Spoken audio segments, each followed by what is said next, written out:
नमस्कार दोस्तों, आपका हमारे चैनल पर बहुत-बहुत स्वागत है।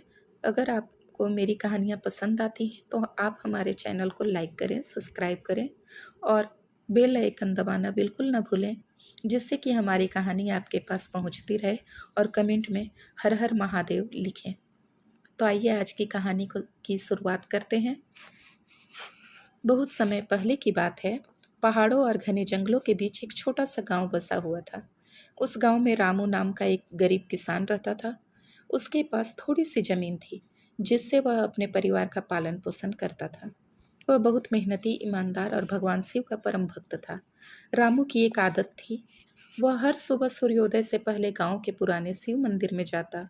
वह शिवलिंग पर जल चढ़ाता, कुछ बेलपत्र चढ़ाता और हाथ जोड़कर कहता, हे भोलेनाथ, मुझे धन दौलत नहीं चाहिए, बस इतनी कृपा करना कि मैं हमेशा ईमानदारी से मेहनत करूं और किसी का बुरा न करूं। एक साल गांव में बहुत भयंकर सूखा पड़ गया।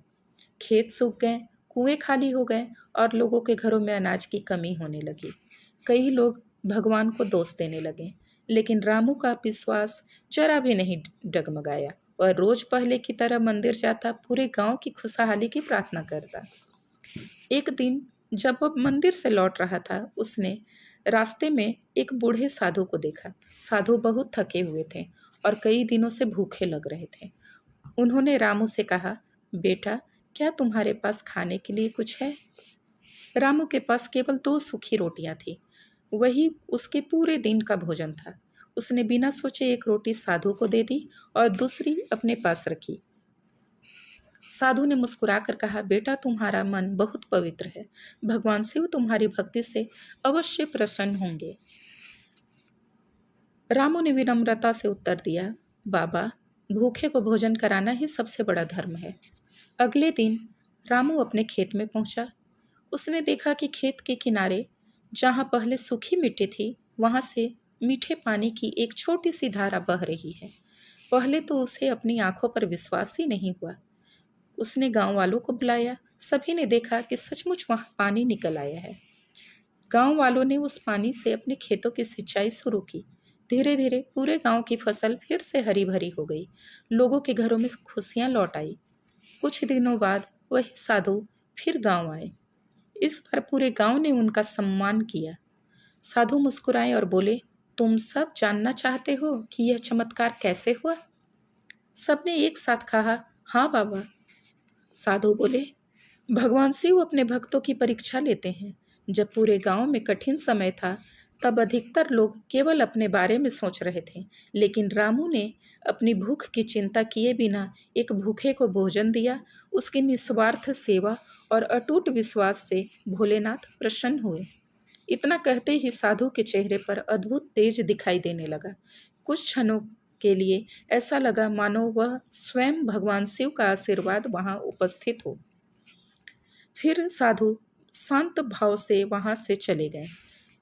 उस दिन के बाद लोगों गांव के लोगों की सोच बदल गई।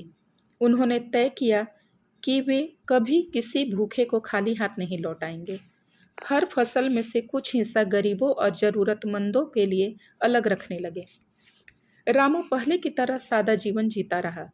उसके पास अपर्याप्त अनाज था, लेकिन उसके लेकिन उसमें कभी घमंड नहीं आया। वह हर सोमवार शिव मंदिर जाकर जल चढ़ाता और भगवान का धन्यवाद करता। वह बच्चों को भी सिखाता कि भगवान केवल बड़े बड़े चढ़ावे से नहीं, बल्कि और अच्छे कर्मों, सच्चे मन और दूसरों की सहायता से प्रसन्न होते हैं। समय बीतता गया। रामू की कहानी दूर दूर के गांवों में सुनाई जाने लगी। लोग कहते थे कि जिसने भी सच्चे मन से भगवान शिव का नाम लिया, ईमानदारी से मेहनत की और दूसरों की मदद की, उसके जीवन में किसी न किसी रूप में सुख और शांति अवश्य आई। आज भी उस गांव के बुजुर्ग अपने बच्चों को यह कथा सुनाते हैं। वे बताते हैं कि भोलेनाथ अपने भक्तों को कभी अकेला नहीं छोड़ते। कभी वे किसी साधु के रूप में आते हैं, कभी किसी जरूरतमंद के रूप में, और कभी हमारी परीक्षा लेकर हमें सही रास्ता दिखाते हैं। तो इस कहानी से हमें यह शिक्षा मिलती है कि भगवान शिव सच्ची श्रद्धा, ईमानदारी, दया और निस्वार्थ प्रेम से प्रसन्न होते हैं। जो व्यक्ति कठिन समय में भी अच्छे कर्म करता है और दूसरों की सहायता करता है, उस पर भोलेनाथ की कृपा सदैव बनी रहती है। तो बोलिए हर हर महादेव।